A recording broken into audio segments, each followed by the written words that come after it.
Ladies and gentlemen, welcome to Crimson Cavalier's presentation of The Legend of Zelda The Wind Waker in HD. I am playing this game on my Wii U, but as many of you already know, this is a GameCube game.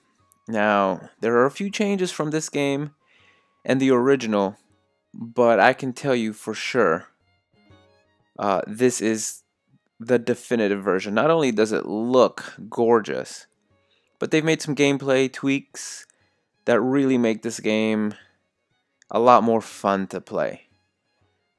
This is one of my favorite GameCube games. I admit it took me a little while to get, used to the idea of the visual decisions Nintendo took with this game, but looking back on it, it's brilliant and it is such a good game. So let's just get started.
That is nothing short of adorable.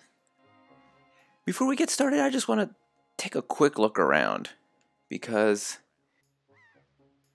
if you played this game on GameCube, I mean, it was such a pretty game on the GameCube. But what they did with this in HD, it's just unbelievable.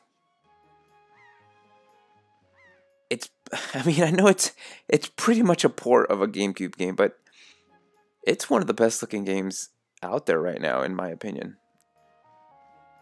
It's amazing. It's amazing what they did.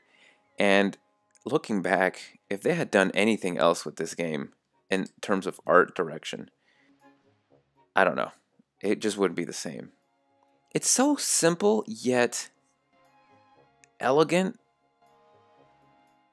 Anyway, the other thing about this game is the music. The music in this game is phenomenal. It's up until Xenoblade Chronicles came out, this was my favorite video game in terms of a soundtrack. It's just absolutely perfect in every way. And yeah, like I said at the beginning, I had a hard time accepting what Nintendo was doing with this game in terms of art direction and everything else. But honestly, I can't think of anything else that they could have done to make this game better. Honestly, it's the perfect game. And this version is perfecter because like I said, they got rid of a bunch of stuff that they had done with the GameCube.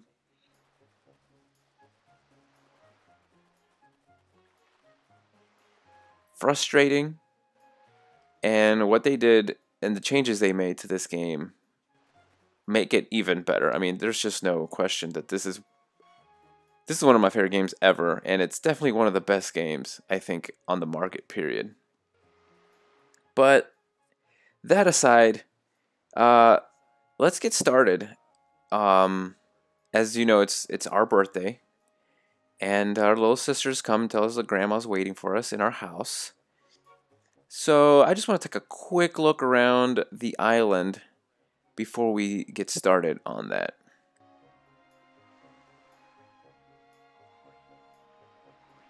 I'll touch up on the story and what I think of the story of the game that we saw in the introduction before we started playing in a little bit. Uh, but let's take a look at some of the controls here. If I approach this little entrance here, I can press ZR to crouch.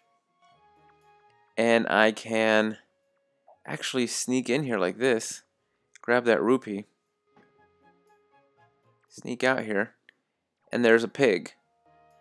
Um, there are 3 pigs scattered around the island. And we can worry about that in a second. Let's talk to this guy.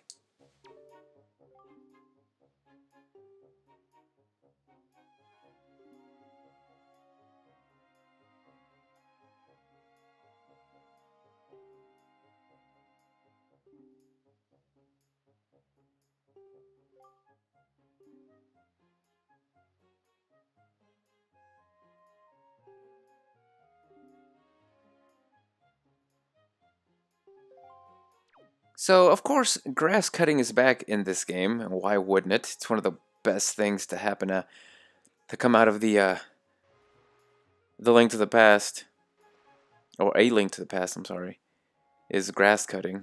Let's take a look at this snot-nosed little kid.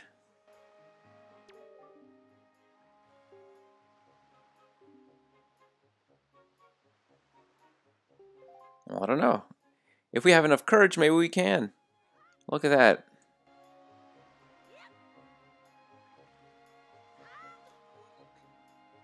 Nice. Let's try to stay dry. I don't want to get wet. Alright, that's enough of that. But we're not done yet. Let's take a look at this guy who is crouched down in the grass as well. What's going on, guy? Wild pigs.